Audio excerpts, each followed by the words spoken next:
When people's lives are changed by developing Alzheimer's disease, a traumatic brain injury, or a developmental disability, options for long-term care are often institutional. ElderHealth offers a better non-institutional option, community-based long-term care. ElderHealth makes small miracles possible for its participants and their caregivers. ElderHealth is essential to the community because of its broad commitment and effective implementation of this vision of independent living and caring for people and developing family. We're one of the very few organizations where almost the majority of our focus is on supporting people in the community. We're going to have to figure out ways to help people manage in their own homes, and that's where people want to live. People don't want to live in institutions. They don't want to live in congregate care facilities. As our society is aging, we really need to be prepared to support these individuals and their families so that we don't have a flood of people requiring nursing home care or other more expensive options. ElderHealth provides care in a much more efficient manner and in the way that people prefer, which is helping them stay in their own homes. Not only is the emphasis on caring for the people who come here, who are the participants, but it's also focused on their families. The long-term care system needs organizations like ElderHealth who are entrepreneurial, who are looking for what's the best way to serve people, and not just look at it, go out and develop programs that meet those needs. When Dr. Bob Monroe's symptoms of Alzheimer's escalated into behaviors that made it impossible for his wife Peggy to take care of him at home, she and her 3 sons found Gaffney House, where Dr. Monroe spent the last 3 years of his life. Well, Alzheimer's disease takes a different tack, a different course with every person, of course. And with Bob, it was quite slow at first, and though he just couldn't really think quite right, he set the kitchen on fire twice and had a fender bender. But I could handle it pretty well until he began being up all night.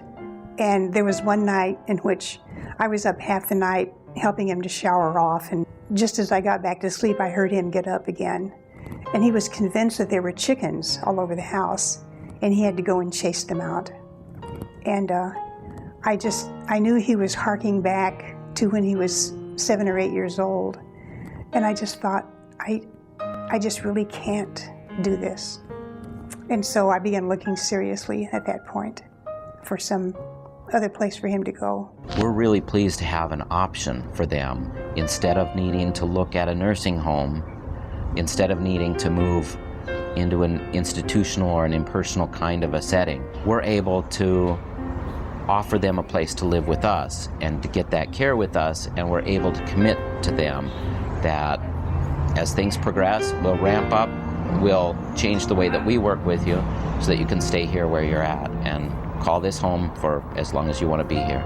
It just seems like the environment there was so good that it definitely wasn't the institutions of his childhood, and even some of the ones that I've seen. Well, no matter how much falls away from a person through dementia, there's always some core of a person that's there, and I can just see that in Bob Monroe, an example of the heart of the man was always there. And I ended up with putting him in Gaffney House, and I am so happy I did it because it's a wonderful place. ElderHealth offers adult day health programs where participants come in during the day to receive skilled nursing services and occupational therapy in a socially engaging setting. I think a lot of our elderly folks and just developmentally disabled or disabled in general are pushed aside in this society. I think they're not given a lot of opportunities to enjoy their life, to continue to work on their rehab and have their nursing needs met. People need a place to belong, they need a place to self-actualize, and they need a place to have fun. It just made my life more, in my mind, more respectable. Let me do something productive or sort of productive. Productive according to what I wasn't doing before, which was nothing. What plays into the miracles of ElderHealth is that we look at people as individuals. We get to know them, we find out what their strengths are, and we work with them closely And I think some miracles may even pass us by because we kind of take them for granted. Well, obviously, just associating with other people,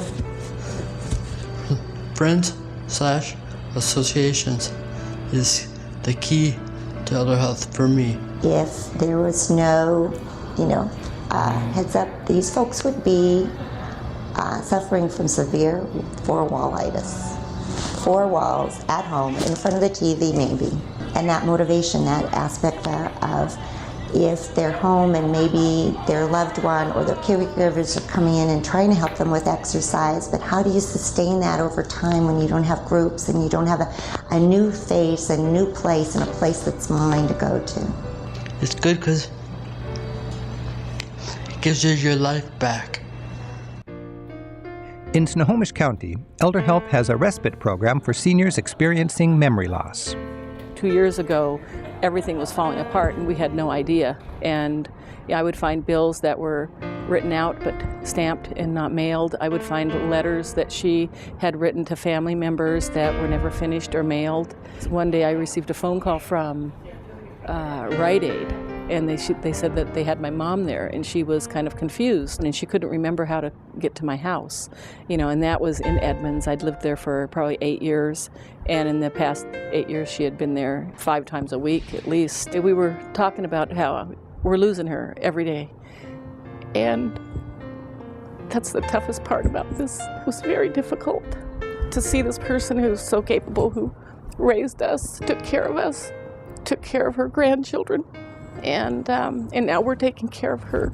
I still attribute a lot of her improvement, to being a part of Daybreak, to having an environment that's got stability to it, that has a routine where she's stimulated mentally and where she basically can function on her own and not have to rely on my dad. I really believe that our small miracle is the fact that my mom right now is stable, that she seems to have improved. She's not declining further at this point. And, we really believe it's a lot to do with the environment. I think our hope for the future, not just for our organization, but for the long-term care system in general, is that as we model this holistic view of how to serve somebody that includes functional, medical, in-home, and mental health services, that's really going to be a model for the entire system. It's a time of great need and a time when ElderHealth has the capacity to grow. And so support from the community, both financial but also in terms of volunteerism, those are 2 really key components. We have lots of supporters, and I hope our supporters and the people that love the organization talk about us, talk about the challenges that we face, but also the tremendous opportunities in the future and the tremendous care that we provide to people who are in need. With your help, ElderHealth can continue to make countless small miracles like these possible. Our mission is made possible only with your support. Thank you.